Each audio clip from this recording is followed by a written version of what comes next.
We've all been there, right? You pull up to the pump, you see the price of gasoline, and it's just another record high. And what do? You fill up the tank anyway. You might complain about it. You might drive a little less that week, but you still buy it. You have to get around. But then contrast that with something totally different. Let's say it's your favorite local snack, maybe some suya. Okay. And the vendor, overnight, he jacks the price up from, say, 500 naira to 800. That's a huge jump. Yeah, I'm probably not buying it. Exactly. You just decide, you know what? I can skip it tonight. I'll grab something else. So why does that happen? Why do we feel like we have absolutely zero power over one price, but with another, a small change gives us all the control? That dynamic, that is the engine of how markets work. And it's what we're going to deep dive into today. Our mission, then, is to really unpack this idea of elasticity of demand and supply. And understanding this isn't just, some abstract economic theory. It is the key to knowing why some price hikes fill government coffers and others cause revolts in the street. I've always thought of it as like measuring the stretch in our tolerance as consumers. That's a perfect way to put it. It is all about the stretch. Elasticity just measures sensitivity. It's how much demand, or supply for that matter, responds to a change in price. So if a product's demand stretches really easily when the price moves, like with the suya, then it's elastic. Got it. So we can use that rubber band analogy. Yeah. If the band is super stretchy, a tiny pull of price change causes a huge reaction. People just stop buying. That's elastic. And if that rubber band is stiff, if it's inelastic, you can yank on that price, send it sky high, and demand. It barely moves. And that's our fuel example. That's the classic case for necessities. Fuel, essential medicines. That need, that necessity, is what makes the demand so stiff. But, this can't just be a feeling, can it? Economists must have a way to actually quantify this, right, to move beyond just saying stretchy or stiff and put a real number on it. Oh, absolutely. This is where we bring in the actual metric, the tool for the job. It's called the price elasticity of demand, or just PED for short. And the formula for that, the calculation, gives us that clear number. It's the percentage change in how much people want to buy divided by the percentage change in the price. Exactly. And the number that comes out of that simple division tells you right away who has the power in that relationship. Okay, so if the PED number is bigger than 1, PED is greater than 1. that means the consumer reaction was, proportionally, way bigger than the price change. That's elastic demand. The consumer could just walk away. And on the other hand, if the PED is less than 1, it means the consumer barely budged. We call that inelastic demand. The producer or the government, they hold all the cards in that situation. When you apply these thresholds, the world really does start to make more sense. Things like bread or other staples. Inelastic, you simply have to eat. Right. And that necessity is why a family still has to buy bread no matter the cost. It's also true for, say, a specialized part for a machine in a factory. They have no substitute. Yeah. It's highly inelastic. But then you have something like, designer shoes or a fancy new phone. That demand is super elastic. Totally. If the newest phone model goes up by 20%, what do people do? They wait, or they just buy a different brand. The demand just vanishes instantly. And then there's that middle ground, right? Think about your phone data or airtime. Okay. It's kind of become a necessity, but you can manage your usage. You can use Wi-Fi more, stream less video. You cut down your demand without stopping completely. That's that moderately elastic zone. So that brings up the big question. What actually makes these products so different? Why is one a necessity and another a luxury? There have to be some underlying drivers here. There are basically 4 key factors that explain almost all of this behavior. They're the context for everything. Let's start with what feels like the most obvious one, which is the availability of substitutes. Absolutely. The more substitutes you have, the easier it is to switch, and the more elastic the demand becomes. If the price of beef gets crazy expensive, You just buy chicken. you just buy chicken. Yeah. You have options, and that makes your demand for beef really sensitive to price. Okay, factor number 2 would be the nature of the good itself. This is that classic divide, right?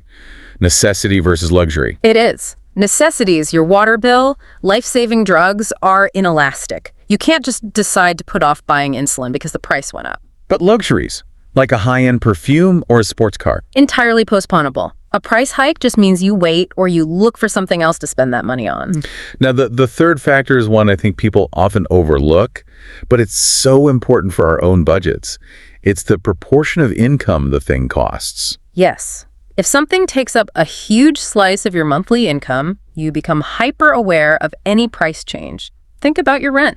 A 5% increase in my rent is a huge deal. It's massive. And you react strongly. Maybe you look for a new place. That makes demand for these big ticket items highly elastic. And it's why we barely even notice if a candy bar goes up 5%. But if our gym membership goes up by that same 5%, we're on the phone looking to cancel. Exactly. The gym is just a bigger piece of your discretionary spending. Okay, so what's the last one?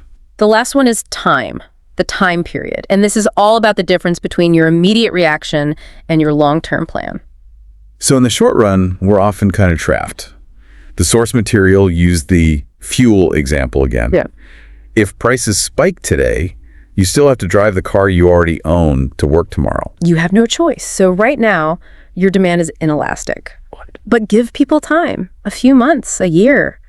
People adapt. They find alternatives. They start carpooling. They buy an electric bike. Maybe they even move closer to work. Over the long run, demand almost always becomes more elastic. That's a really clear breakdown of the consumer side of demand. So let's flip the coin. What about the producers? What about the elasticity of supply? Right.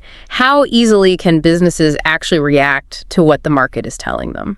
So supply elasticity measures their ability to, what? Ramp up production when prices are good. Precisely. If the price for your product doubles, can you quickly make more of it to cash in? If you can, your supply is elastic. If you can't, for whatever reason, it's inelastic. Let's contrast two examples. Maybe an agricultural product. Perfect. Take something like tomatoes. If prices for tomatoes go up, what can a farmer do? Well, next season, they can plant more. Exactly. They can dedicate more land, maybe hire a few more workers. It's pretty straightforward to increase the output. That's a very elastic supply. But then think about something really high-tech, like microchips. A completely different world. If the price for advanced microchips skyrockets, you can't just open a new factory tomorrow. No way. Building one of those plants, a semiconductor fab, costs billions of dollars and takes years. You need permits, specialized equipment, highly skilled engineers. The supply is incredibly inelastic, at least in the short and medium term. Okay, so we've laid out the rules of the game for both sides. So what? Why does this matter to you listening at home outside of an economics class? What's the real world impact? Well, this is the strategic map for everything. For pricing, for taxes, for your own budget. Let's start with businesses. For them, understanding this dictates their entire pricing strategy. It does.